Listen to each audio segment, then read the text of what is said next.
Please subscribe Tito Manny Vlog.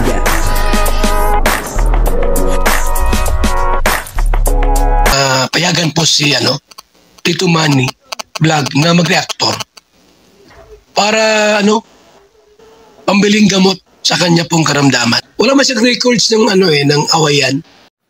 Yun po, si Melka ay may sinabi kay Kalingap Dan, parang may bulong siya kay Kalingap Dan.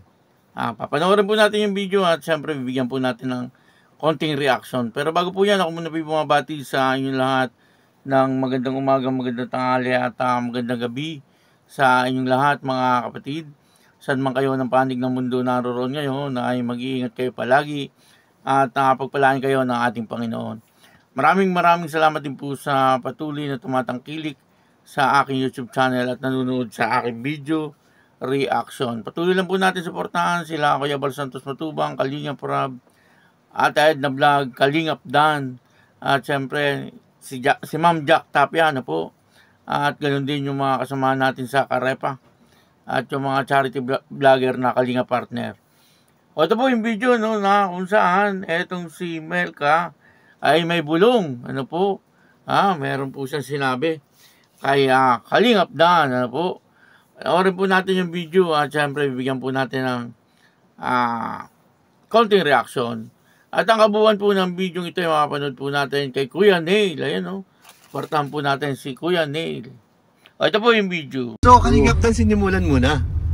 Matagal na ako nagsimula. Ay, matagal na. Grabe talaga. Yun pala yung simula na pala yun. Alam mo, natuwa ako sa bulong ni Melka nung sinundo ko si Joy. Uy, meron? May bulong si Melka. Anong sabi? Pwede ba namin malaman? Ito. Ito ang sabi ni Melka. Ano lang to? Teaser lang to. Teaser. Ano yun? Parang movie? Teaser muna. May teaser? Nasaan na yun? Wait lang. Uy, sinasabi. Ano nide-deny? Biglang iba ng mo Nagbago tuto. Deny mo. Right? Parang na-excite ako dun sa bulong ni Melka. Ito. Ano yan? Ito. Pakinggan na lang. Pakinggan. Sige. Oo, yun naman yung nakakitiyatin na bakit pangalan mo. Uy! Kaya pagit sa amin. Narinig mo? Grabe, uuwi nang? Uuwi na naman daw si Joy na nakangiti at binabanggit daw ang pangalan. Grabe na yun. Bro, grabe na yung pagka-inlove nun. Pag ganun. Ay, ganon? In love na yun? Oo. Sa ating relasyon, kahit kailan, di na mawalay pa.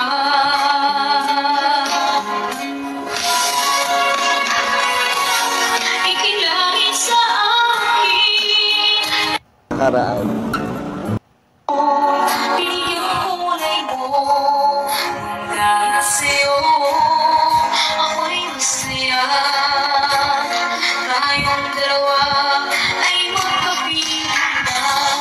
Saksi ang tuwing sa ating relasyon. Kahit kailan, di na mawalay pa.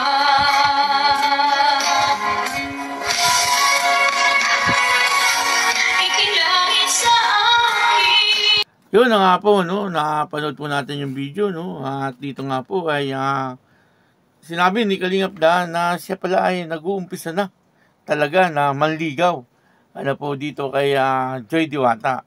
Kahit naman po doon sa bagong upload ni Kalingap Rob, sinabi din po doon ni Joy Diwata na talagang si Kalingap Dan ay nag-uumpisa ng manligaw dito kay Joy Diwata, at kinikilala daw po nila ang bawat isa.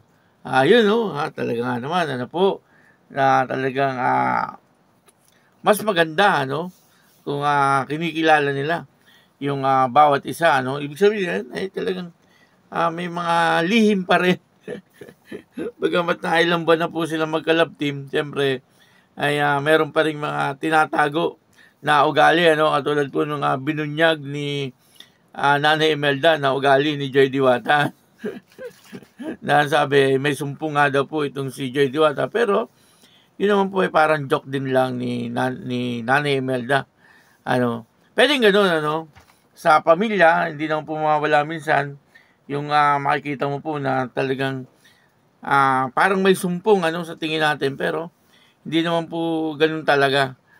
Parang nagtatampo, ganun, tapos maya-maya wala na uli.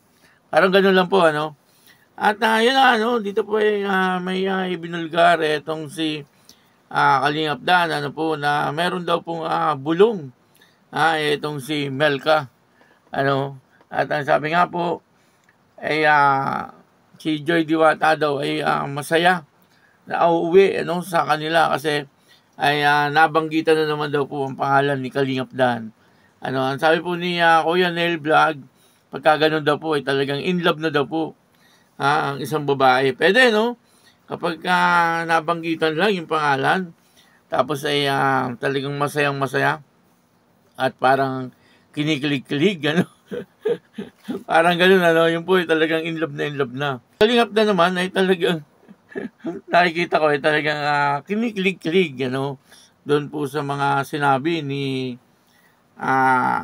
Melka, nakakatawa, na talagang ngayon ay parang nagkakatotoo yung teleserye, kumbaga dati parang teleserye lang talaga, kumbaga nagkakaroon po sila ng pagtitinginan doon lang sa loob ng teleserye, hindi sa labas. Pero ngayon ay talaga kahit po sa likod ng camera ay gano'n na ang nangyayari. Talagang yung love team nila ay talagang magiging totoo na. Pagdating po ng araw na pagkasinagot na ni Joy Diwata, itong si Kalingap Dan, ay talagang masasabi po natin na totoo na yung love team. Siyempre sa ngayon, hindi pa po tayo masyadong nagsasalita na totoo na kasi ay yun na wala pa naman po silang relasyon. Kumbaga ay sabi nga po ni Joy Diwata ay kinikilala pa po nila ang bawat isa. Pero sa tingin ko ay meron ng pagmamahal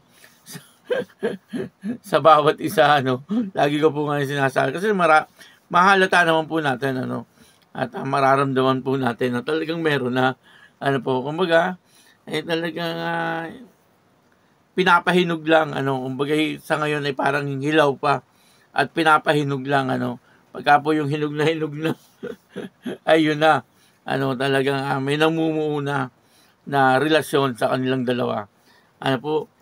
Sana ay maging maganda talaga yung kanilang love team, hindi po sa teleserye kundi doon sa tunay na buhay. Sana ay talagang tuloy-tuloy, at wala pong masaktan, kahit sa sino sa kanilang dalawa, ay sana ay wala pong masaktan. Kumbaga ay maging panghabang buhay talaga yung kanilang love team. Kaya yun, maraming salamat po sa inyong lahat. At ako po si Tito Manny Vlog na nagsasabing God bless you all. Diyos mabalos.